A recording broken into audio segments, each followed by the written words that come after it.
Little Yellowstone update review. I think I missed like 2 weeks of this, so I'm gonna combine two. The what with Jamie and Beth's kind of history, the reason why they hate each other. For the audience, it kind of came out last week, and it was so epic. I couldn't believe it. It was huge. It kind of went back in the day, kind of a backflash where the younger teenagey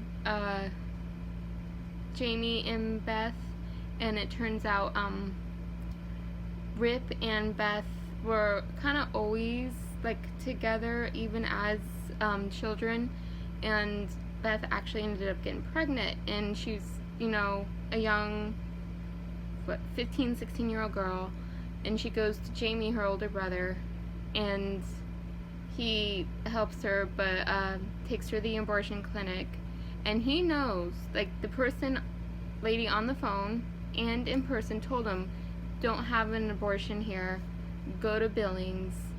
Like, in order to do it here, it's a full-on, like, hysterectomy, and he's like, we can't go to Billings, like, my father will find out, everyone will find out, this needs to be a secret. And so, in this whole time, like, teenage Beth is in the car waiting for him, completely putting her entire trust of her body, her well-being, totally into Jamie. And then he, with knowing this, he's like, goes back out to the truck. Oh, it's all fine, it's all good, it's gonna be all okay. And she goes and has it, and at like 15 years old, ends up getting her in her rest, like, I can't say the word, like, basically at that point never going to be able to have children.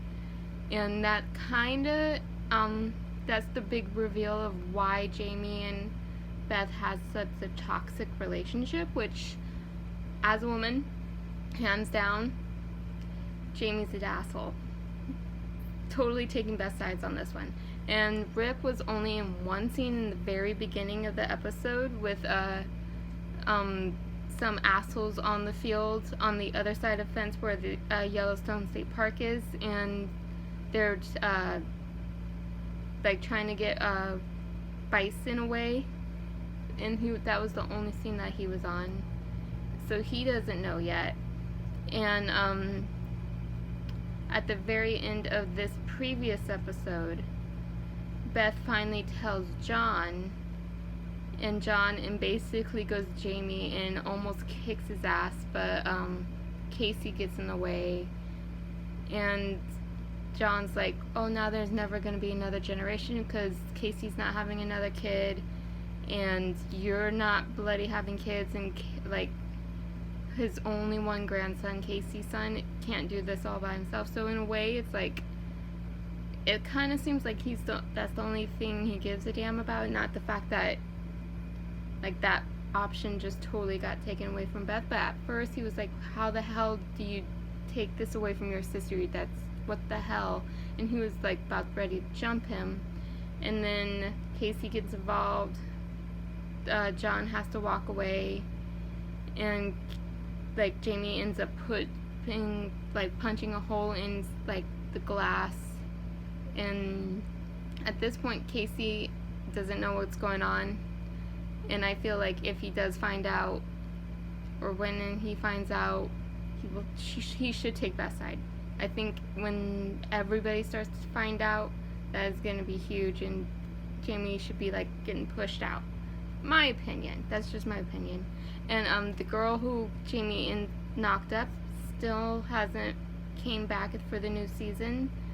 And in the very beginning of the episode on the res, like, a young girl was missing and never came home.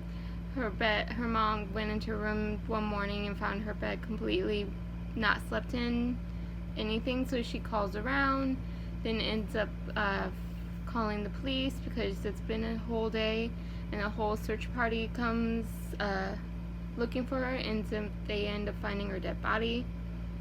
And so that murderer, no one knows who that is yet. That's still a mystery, and everyone's kind of like making sure everyone's staying out of that like little field area. And let's see what else.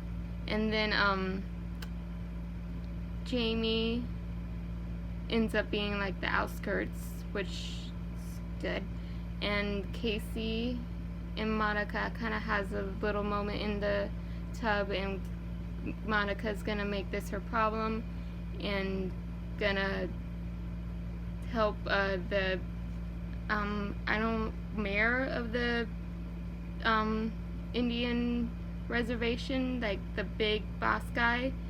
And then Jamie ended up having a meeting with all the city slickers who wants to build an airport on their land.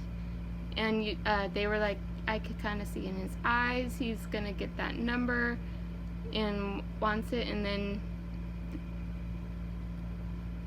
Beth is actually fighting it and ends up hilariously messing with this guy's stock. And I personally have no idea how she does this. The whole stock thing, business world, doesn't make sense to me. But when at like around 5 o'clock, which is like the end of the business day, she goes in and screws with this guy's stock, and he has to stay on clock to fix it. And he's like, I just want to go fishing. Why won't you let me go fishing? And she's like, why are you like torturing trout when you don't even eat trout? When like trout has to deal with hawks, other bigger fish wanting to eat them, and they having like a really fucked up day, and all you do is put their hook in their mouth, drag them along just to throw them back. It's like, I don't understand it. And he's like, fish doesn't feel pain with the other way animals do.